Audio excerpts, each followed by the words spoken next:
President Joe Biden there of the United States speaking at the State Department, giving very much the upsum of his time in the White House from the aspect of foreign policy, touching on all the big stories, of course, of the past 4 years, but especially on the situation in Ukraine, the Middle East. He talked about Afghanistan, but also set down two key challenges he would hope that the next administration would take forward. They would involve how to cope with the onset of artificial intelligence, but also clean energy transition, two key dossiers, he says, which will shape the future. And he says, and he said this with quite a lot of passion, nothing is beyond our capacity. He was talking about the United States of America and all the people in front of him. And he said, we are the USA, for God's sake.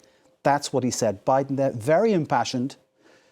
Douglas Herbert, our international affairs commentator, has been watching this alongside me. Doug, you mentioned before this speech took forward, was done, that people would watch this and perhaps be skeptical about what Biden was saying. What do you think they'll be thinking now?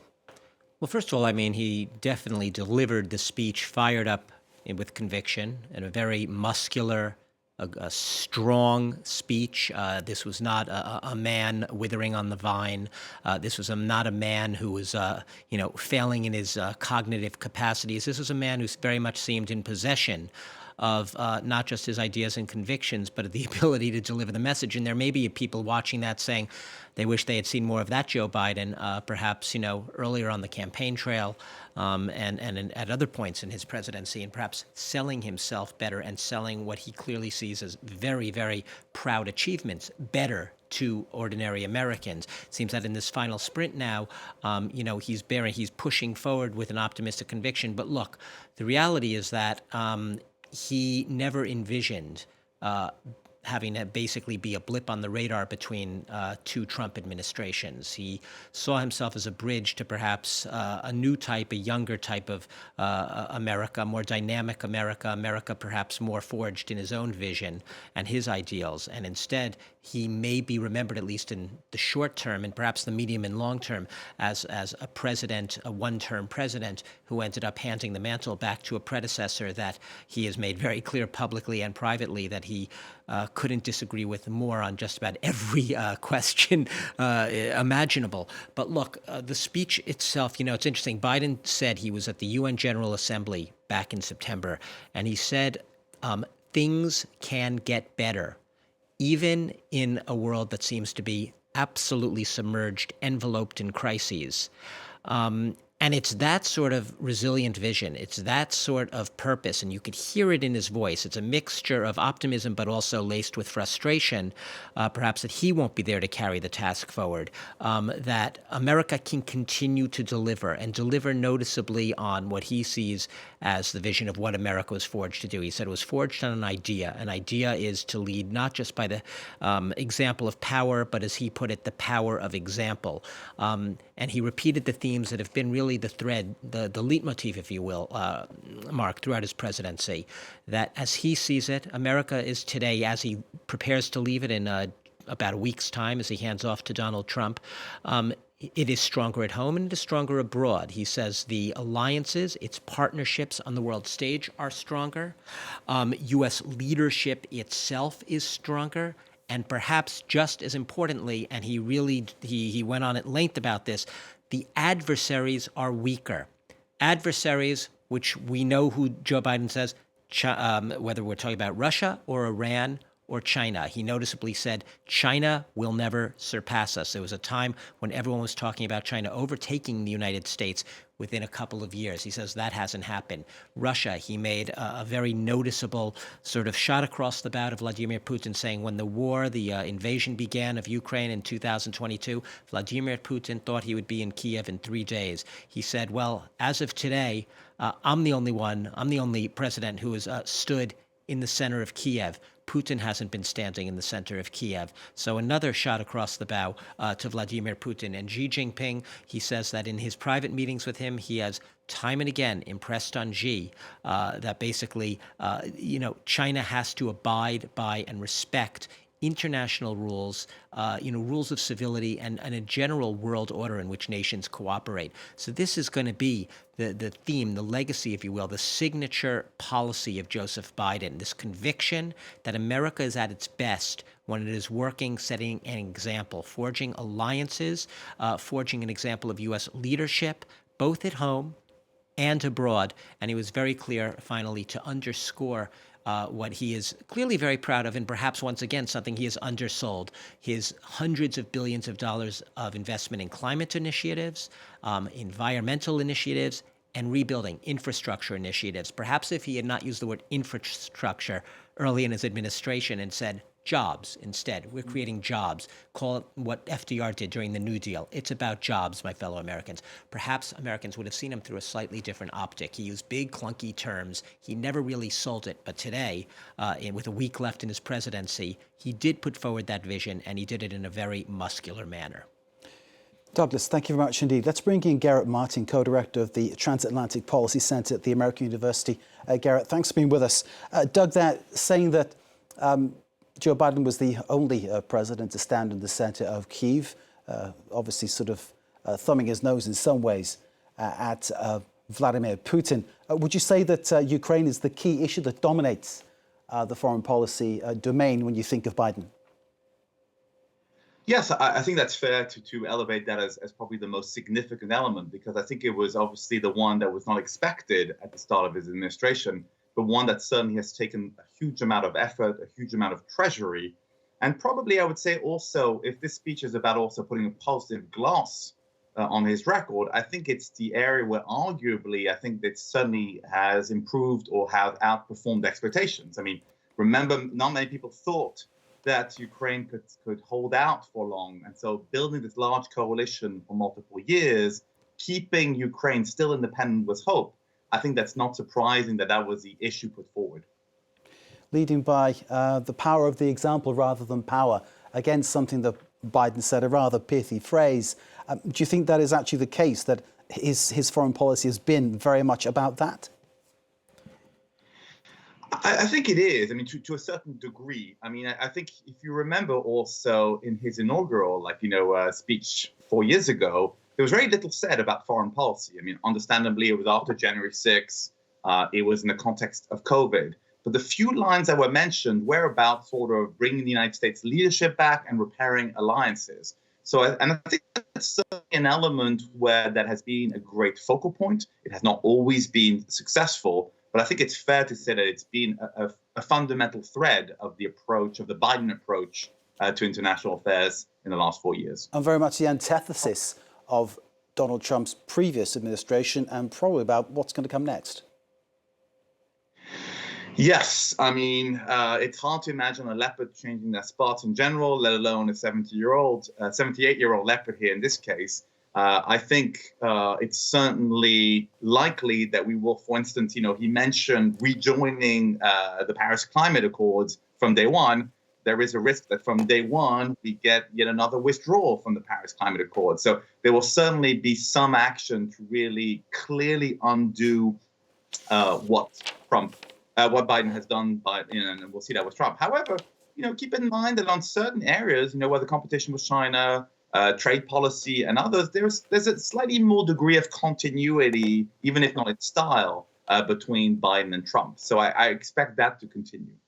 Biden said they are dead wrong, those who don't believe that climate change is happening. And clearly that was aimed at Donald Trump. He says the clean energy transition is one of those two areas he hopes the new administration will take up because they are key to the development of the United States and the world going forward, AI being the other one. That issue of clean energy transition, I mean, that is really the exact opposite of what Trump is about, isn't it?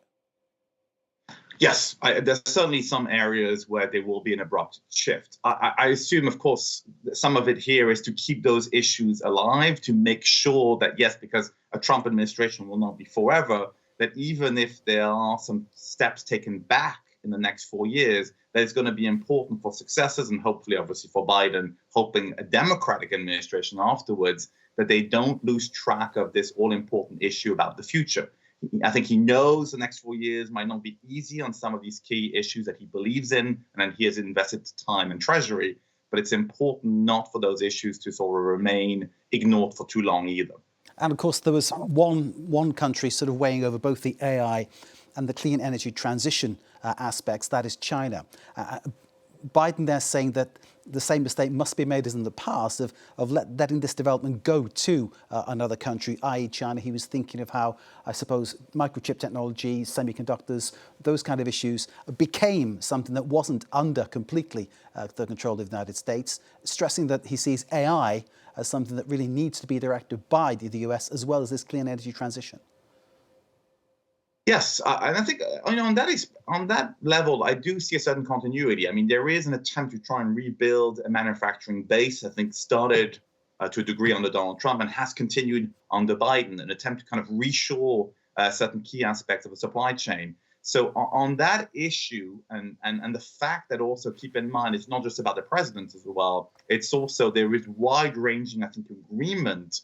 One of the rare issues, but there is bipartisan agreement even in Congress on the need for competition with China and for investing on AI. So I think that's an area where you can expect, even if the actual tactics and the means to try and achieve those goals might be different from one administration to another, I don't anticipate that thread is going to be lost even under a Trump administration. Garret, could I just change tack, take you back to talk about the Middle East? Clearly another, just as Ukraine, what's happened in the Middle East, of course, is something that will really, I think, in the pages of history, there'll be a chapter on Biden's tactics, so what happened there, the support without any kind of hesitation of Israel's situation, and of course extra funding given towards Israel to continue its bombardment of Gaza, which we've seen so far. More than 46,000 people killed. Is this going to be a dark mark against Biden, do you think?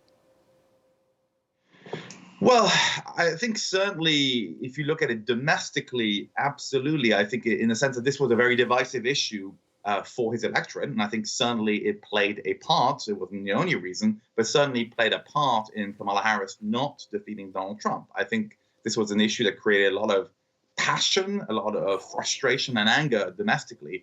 I think internationally also, I don't think it's necessarily helped the U.S. leadership. And I think thirdly, it also shows, I mean, the limits of American power at times. Biden talked about the indispensable power, about the abilities to marshal actors together, but the inability to get a lasting ceasefire or a lasting end to the fighting after more than a year of really actively trying. I mean, certainly there was no shortage of attempts to mediate, but that shows some of the limits sometimes of even the United States, even the most important power in the world, cannot always dictate events locally.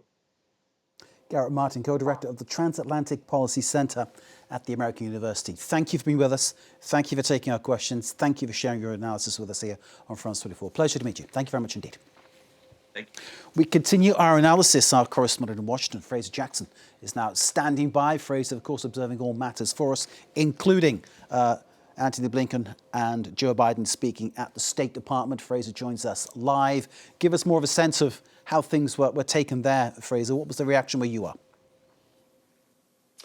Well, I think really this was Joe Biden's chance to really put down his mark of the last 4 years, to really set the tone for what he hopes will be the narrative as to how his presidency will be remembered. I heard from a source inside of the White House that this address was meant to take place some days ago, but has been kind of pushed back given recent events. Of course, the death of Jimmy Carter being one of them as well. But this really was something that Joe Biden wanted to give, a landmark foreign policy speech. Of course, foreign policy not really something that the American populace normally really vote on, but it did have a significant impact in the most recent election.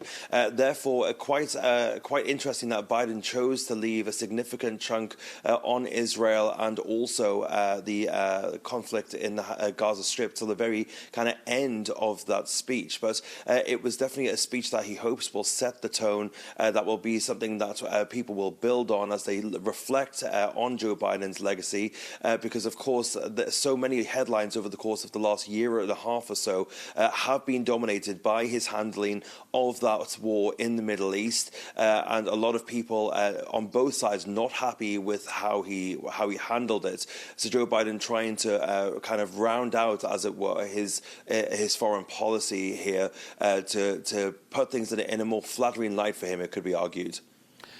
And of course, the foreign policy of the incoming administration, Trump administration. Marco Rubio expected to be the new head of foreign policy, Secretary of State.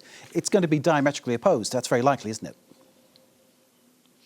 There are definitely going to be some great big differences. We're also, however, maybe looking at some areas which will be slightly more similar. If you look at some of the kind of common foes, as it were, that Republicans and Democrats have, you can definitely count Iran and China within those camps. But yes, of course, Donald Trump's America First policy, which dictated his entire first term, will be making a return. And now we've got arguably Marco Rubio heading up the State Department, somebody who is more of a career kind of politician, knows how Washington works. I'm hearing from sources inside the State Department that they were somewhat relieved that it was Marco Rubio and that it was not more of a kind of far-right unknown, as it were, who was somebody who would not know how to lead the department, but Marco Rubio much more of a kind of Washington staple. So sources inside the State Department breathing somewhat of a sigh of relief in that area. But the work will continue, and they have a lot of issues, a lot of areas that do need, of course, a lot of attention. The key thing for our audience in Europe and everybody who lives in Europe really is, of course, the war in Ukraine. Everybody is holding their breath to see how Donald Trump will handle that. He, of course, has said in the past that once he gets into office, he would have the war in Ukraine sorted within 24 hours. A lot of people believe that Donald Trump would simply tell Volodymyr Zelensky that he needs to effectively sue for peace and deal with the territory that has been lost, just to put an end to the war. But of course, that is a complete 180 from what the Biden administration's policy has been, where they've supplied billions of dollars worth of weapons to the Ukrainians to continue that fight. And of course, that was one of the big parts of Joe Biden's speech. He said that Vladimir Putin believed this war would be over in a matter of days, and that instead it was he, Joe Biden, that had stood in the center of Kyiv and not Vladimir Putin. So that is one of Joe Biden's crowning achievements of his foreign policy in the eyes of the White House, and there is worry that that is going to go a 180 from once Donald Trump gets into office. Of course, then the situation in the Middle East as well. We are now on the brink of a ceasefire deal, which has proved so elusive for the Biden administration. But I have heard from sources within Trump world that there has been many discussions between Trump and Netanyahu on this topic. Fraser Jackson in Washington. As always, thank you very much indeed. We'll bring you more reaction to Joe Biden's foreign policy speech as it happens.